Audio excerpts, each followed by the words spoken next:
I'm Evan Inada, and I'm on a mission to visit craft food artisans in search of the perfect bite using Columbus Craft Meats salumi. The perfect bite consists of an ideal combination of flavors and textures that unite to create irresistible taste. Charcuterie plays a special role in the equation because it brings together diverse ingredients and encourages us to explore.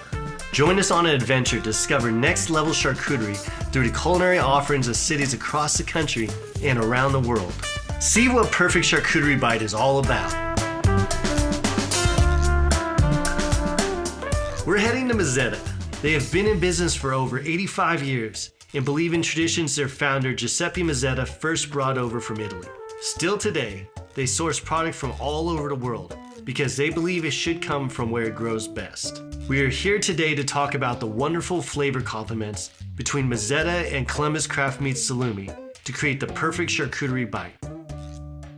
All right, Chef. Well, thanks for having us here at the Mezzetta kitchen. You know, it's always fun to be around here and just work with artisans like yourself. So we're gonna start off by building a small version, like you would see at a normal restaurant or pizzeria. So starting off with the little bit of salumi. So we'll go like soppressata with the nice balanced flavor of red pepper. You get the sweet fennel, and you can have a piece too if you like. Twist my arm. Yeah. So start there, just a little bit of that, a little bit of cheese. We always go with the Parmigiano when you're talking about traditional. You're pairing flavors here too. Pairing flavors, really elevating the flavors of like a specific region. For Mezzetta, where's your role on that antipasti platter? You know, a traditional antipasti platter, the way I look at it, has a meat element, it has a cheese element, it has a pop of acid, and it has a crunch. The more the better, right? Yep, the more things that you can kind of put together to make a really memorable bite. Yeah. Right. One thing that we're really known for and really proud of is our roasted red bell peppers. Okay. Yep. You know, that's like, with our company, quality is king.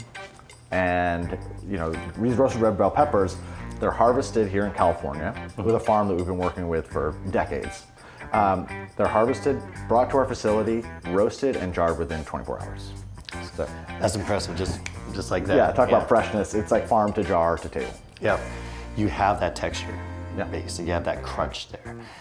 Tell me a little bit more about that. Oh, the crunch is everything. So you really you get this really amazing crunchy product, but then how can you make it just a little bit better? So it's always striving for great quality. Us. Yeah. Do we want to add these to the bowl here? Yeah, so let's add a little bit of red peppers. Sure. I usually go like the quartered artichokes. Awesome. Olive-wise, a lot of similarities when you're talking about like really the wine itself. We're using Burgundy wine from California in every one of our salami, really, and the part of the mix, really bringing all those flavors together.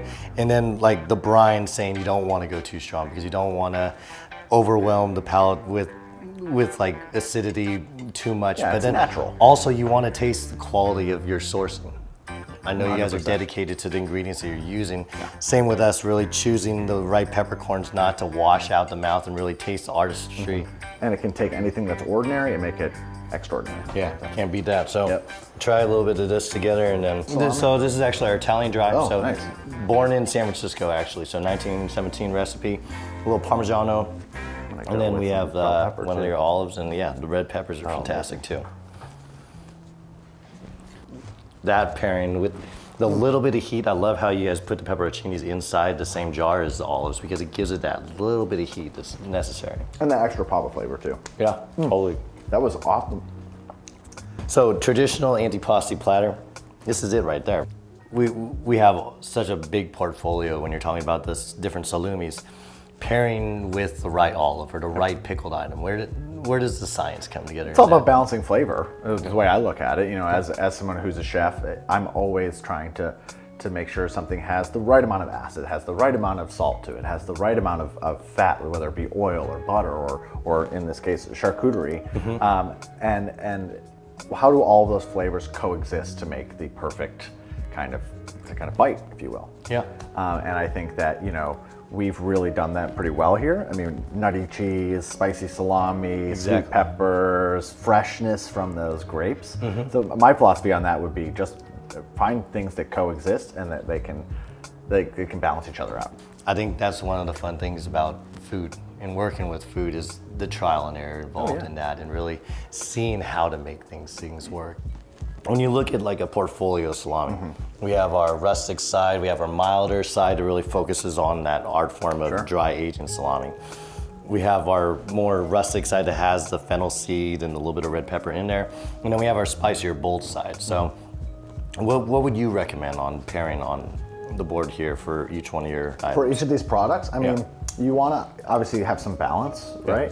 So I always find that if it's spicy, we go with something a little bit milder, right? So Castelvetrano olives, I call these the gateway olive, right? Yeah. So if you don't like olives, get yourself a jar of Castelvetrano olives. With you, yeah. And Change you're your mind gonna, about it it. will definitely change because they're almost buttery, and they have a really meaty texture. And especially if you use the ones with the pits in them, the brine hasn't really gotten into the inside of the olive, so you have that amazing olive flavor.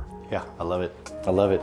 So, talking about like colpas and the milder stuff, you said you like to battle flavors or just give it a little bit of zest. So, is that where the cherry pepper would kind of belong? Yeah, with something like a copa, you want to have that. It's very rich. Right?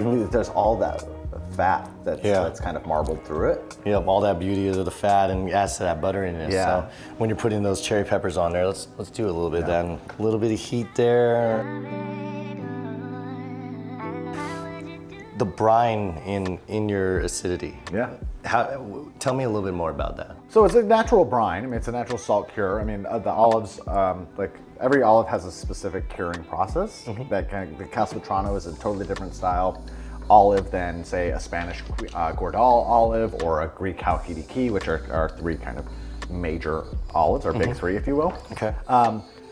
But the brines, we don't want to add too much to it because then the product then has, washes it out. You can, Obviously, with something like the Napa Valley Bistro olives, we're adding Chardonnay, some herbs, some garlic. That's obviously flavoring the brines. And I will say, like, when you're done with a jar of olives or a jar of peppers, don't throw that stuff out. Oh, no. It's liquid gold. Because you can make salad dressings. I brine meats in like our jalapeno juice. It's so good. It makes it so juicy. That does sound good, Yeah, actually. and there's like different ways to add like all of that flavor. So let's add a little bit of mahone to this too to just finish that off. I don't think I've ever had this. So yeah, you gotta try this one. Yeah. So a little mahone on this. It has a little bit of paprika on the outside. So it has a little bit of heat. So when you're pairing it with something like a chorizo, trying to bring all those Spanish flavors together. This would go really well with the bell peppers too. Yeah, let's try it. Yeah. So just a little bit of chorizo, a little bit of yeah, for sure. And some bell peppers. Just bringing all that flavor together. Sure. It plays really well with the spiciness of the chorizo and the paprika you talked about. Yeah, you get that smokiness, you get the little bit of heat, and then you get that nice little sweetness at the end with that red pepper. That was a good bite. I think really charcuterie, it does fuel the social interaction, especially getting together with your loved ones, your family, everything. Breakfast, brunch boards are making it everywhere now. Yeah. It's not just right before dinner for a little set occasion. It's like breakfast, brunch, any type of occasion you can find. So I started building a little bit of a brunch board here, but let's finish it off. So I love this idea. Yeah, we did the deviled eggs. We chopped up a little bit of our pepper salami because, like you said, you don't want to, like your brine, you don't want to overpower the pickles or anything like that. For us, we don't want to overpower the pureness of our salami. So we want to do a taste of salami, but you get the pop of pepper. So julienne that up, put that right here on top of the deviled egg. I think we have something that would go perfect on that too. These are amazing. They're tangy and they're sweet and they're crunchy, like I said. So okay, that sounds amazing. So let's try it out. So and just the color's a little really bit, pretty too. So. Just a little bit on that deviled egg. I think that's all you need to build that perfect kind of little charcuterie bite. Chop them up too, to kind of keep it. Make it easy, a little bite size. You know, when you're talking about exactly. perfect charcuterie bites and making it easy for somebody to eat, especially for someone that's never had charcuterie before. Yeah. Having it all in one bite's really important because they might not know what they're doing. So letting it all be there, I think that's perfect. Awesome. Just that little bit is all you need. So the fiore really makes every salami what it is. It's really that penicillium multiformes on the outside, and that's where all of that art form of just dry aging the meat really comes from. So natural casings impart flavorings to meat, just like red wine does to, like oak barrels do to red wine. So really just eating it with the natural casings, having that beautiful look, just adds all the I different. was gonna say, first off, like the look of it is Totally. amazing. And we're all about that too, right? Yep. Like I said, we add that extra pop of color, that extra crunch, but the color is really important because you eat with your eyes first. Yep. Right. So we should add some of these cherry peppers. Yeah, please. Yeah, do your work here and really just let me know what's the best items to put on this board for, especially for brunch. Yeah, for brunch, you kind of want to. We're obviously serving some bold flavors here, but we don't want to do anything too intense. So I think some artichokes would be really great, especially in the spring and summertime. Also, I love the variance in like not only texture but also in the shape of everything. Yeah. I think like when you're talking about the different shapes for salami, as well as olives and the sizes of olives that you're picking, I think that's extremely important too when you're really trying to give that beautiful look, especially talking about the social side of charcuterie. Everybody wants to take a picture and remember it or share it with their friends. Sure. So I mean, you have to have the right crackers, the right color, I think is really important. And I want to say, this looks like, if you were to look at this from a bird's eye view, like it looks pretty intimidating, but you know, that's one of the things about charcuterie. Everybody loves how it looks, but they're like, oh, I don't know how to make it. It's really so simple though, because you're talking about the meat, the cheeses, a little bit of acid, a little bit of crunch. I think that's those elements that just really elevate the flavor of that meat and cheese. So really just by adding a little bit of olives, a little bit of cherry peppers, a little bit of roasted red peppers, artichokes onto a board, it doesn't have to be that much. But it just makes all the difference in the flavor. So, like you said, would you bring this?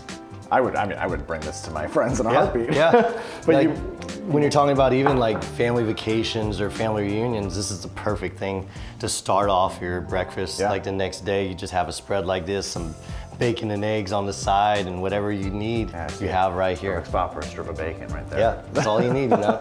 Yeah, and then finishing it off with just the right amount of pickles, right amount of salami in there. We'll probably add let's add a rose in there too of salami, and we'll make that a little more fun. I love that these have become so popular. Yeah, you know, like especially all the charcuterie tricks, really, even like how you're pairing the olives inside of it, and it brings everybody else into the mix on wanting to share their love for charcuterie. And that's really what it is bringing people together and sharing amazing experiences like we're having here, and or if you were to bring this somewhere, through food. And some of the best conversations and some of the best memories that you can make and have happen at the table.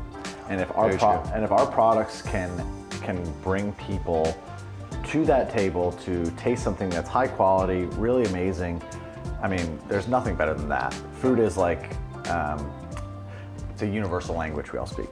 I agree. When people share their food, they share a part of who they are. I think that makes a lot of sense, and really, it reminds me, like our original owner was a traveling Norcini in Italy, so really understanding that craft and bringing it to California, that's where people learned what salami was for the first time, and look where we're at now, building charcuterie boards for all occasions. Exactly, yeah. It just all worked out. With still amazing high quality products. Yep, still the same background, the same really the respect for our craft, but just building it and extending it out to everybody so that they could all enjoy and build with us in the future. So I think that's stuff we really look forward to. With our shared roots in San Francisco's North Beach community, I expected to hear a lot today about Mezzetta's start and its original recipes, but I learned so much more about their new products and keeping an eye to innovation. We share an unwavering commitment to world-class ingredients and delivering memorable flavors. As Chef said, when people share their food, they share part of who they are. And I couldn't agree more.